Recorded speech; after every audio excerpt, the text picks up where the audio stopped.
We are testing this viral cleaning hack today so that you don't have to do it in your house. Somebody recently posted a video using dryer sheets to clean their glass top stove. I wanted to give it a try. I am always looking for new ways to clean my glass top stove. These can be really tricky to clean. Sometimes it doesn't get all those burnt on pieces. So here we're going today. I had some dried on pancake mix on there, some burnt on ends, and we are going to give this a try. All you have to do is lay out your dryer sheets. I wanted to place mine strategically where there was a lot of burnt on food or grease spills or anything like that, and then you're just going to take warm water in a spray bottle and wet down those dryer sheets and let these soak. I let mine soak for about 15 minutes.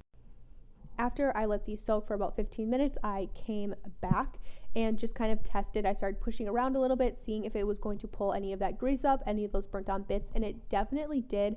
The lighter burnt on pieces came up pretty easily. Some of my more hard on stuff, you can see here, I'm still scrubbing, I'm pulling away, and you can definitely see the solution that's coming off of these dryer sheets and leaving marks on the glass top. So there definitely is some residue here.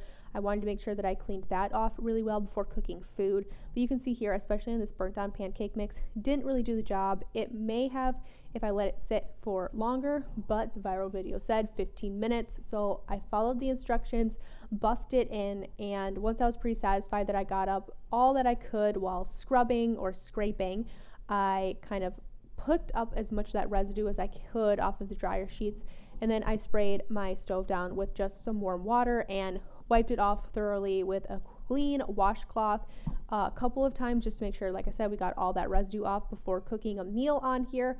Would I recommend this? Probably not. I think there are a lot better ways to clean your glass top stove, but I tested it here so that you don't have to.